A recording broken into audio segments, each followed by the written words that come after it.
remember the events of September 11th, 2001 in New York City, at the Pentagon, and in the fields of Pennsylvania. We're also here to dedicate a brand new fire station number 5. As you can see, this firehouse has some unique features, including a permanent tribute to 9/11.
Prepare to post the colors. Ready? Post.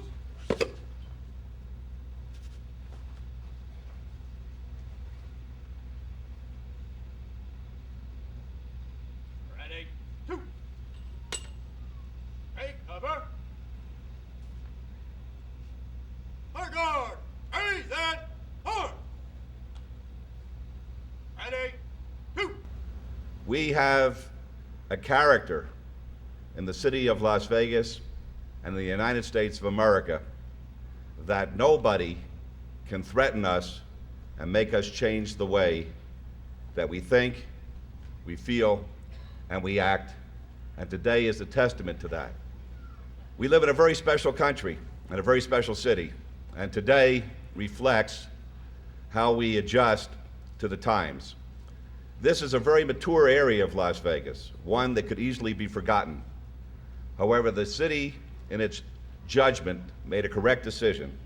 Instead of tearing down or not replacing a fire station, what they did is they built a monument to history and a monument to remembrance as to what this city and this country is all about, and that's why we're here to celebrate it.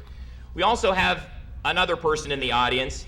His name will not be familiar to you, but he's a dignitary in every sense of the word. Lieutenant Ryan Swindell is going to be redeployed to Baghdad, Iraq on Monday. He is with us in the front row. Lieutenant, can you stand up, please?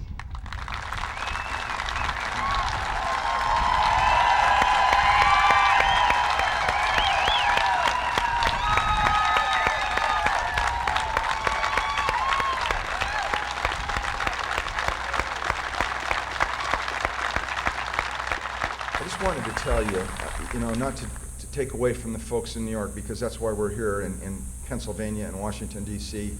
I couldn't be any prouder to be a member of the local community here of public safety, and I just want the citizens of Las Vegas to know one thing: with all the bad that's happened here, we're in much better condition today than we were 3 years ago, and it's to the men and women that work on the line and the firefighters and at the lowest level that I'm so proud to be associated with, and I think all of us here owe them a round of applause.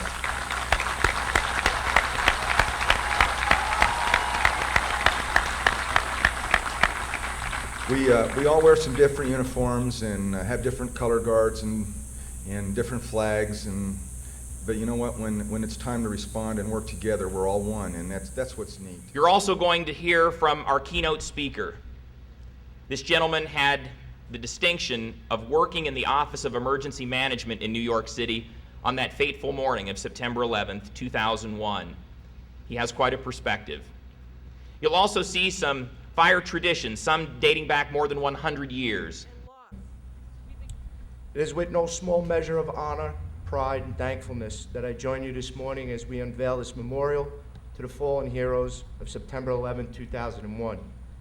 This monument, which includes steel recovered from the World Trade Center, was fashioned from our memories of the sacrifices made that day.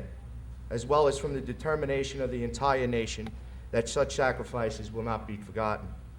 As a decorated survivor of that dark day in September, and as someone whose offices were located in the World Trade Center, and also one of who was amongst the first responders on site, I am honored to share with you my gratefulness and not only being alive and standing here before you this morning, but my undying admiration for all the emergency personnel from the New York City Fire, Police, and Emergency Medical Service departments who carried out their duties with the utmost courage, making the supreme sacrifice, and who have earned the endless admiration of the entire world as their tribute. This beautiful memorial is only one of the many ways in which we can honor the heroes, both in public safety and the civilian worlds, who gave their lives so readily 3 years ago today. I have always believed that the greatest legacies are those that allow us to pay tribute in ways that provide for personal growth, inner reflection, and provide us with a greater understanding that allows us to go forth and make real-world differences in the real world that we all live in. Continued research into the ways that we could save lives and protect our emergency workers is another one of these methods.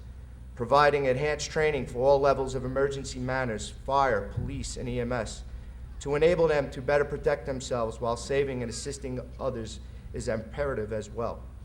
At a minimum, if we have learned anything from the events of September 11, 2001, we have learned that our willingness to give our lives for what we believe in is the greatest defense of our liberty and way of life.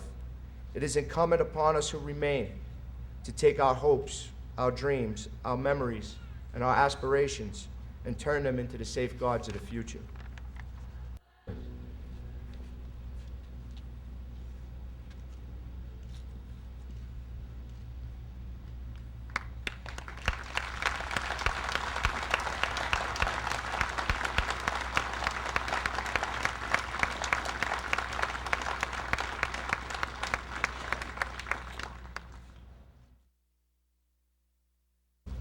This American flag was flown over Ground Zero shortly after the disaster in recognition of our honor to our fallen members. We, the City of New York, would be grateful if you would proudly fly these colors each year on September 11th at half-mast here at Fire Station Number 5 over this special monument in remembrance of our fallen heroes. Chief.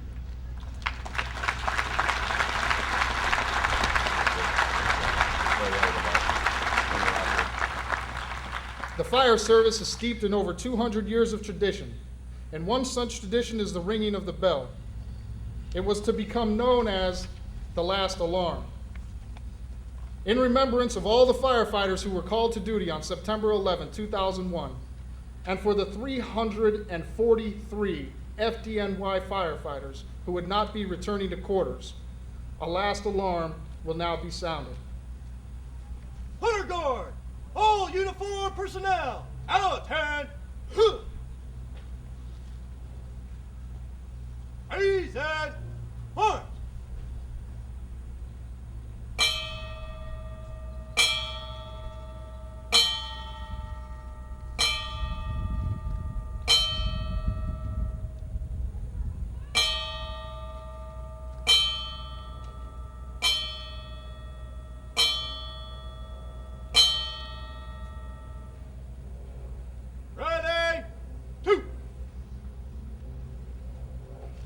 Sadly, firefighters continue to be killed in the line of duty. One tradition we have here on the Las Vegas Fire and Rescue is to place a black ribbon with the member's name and service dates on our union colors. We place this ribbon as a constant reminder of the ones we have lost. And last year, we lost fire engineer Ron Cruz. So we would like to take this time to place his line of duty death ribbon upon our union colors.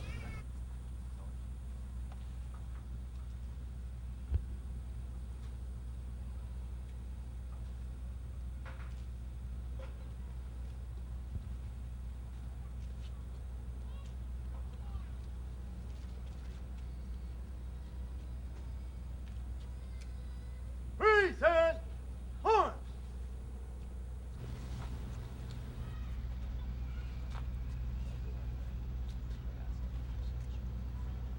All right, Theo, are you ready? Chris, everyone? All right, photographers, get your cameras ready. On the count of three, Mayor. 1, 2, 3.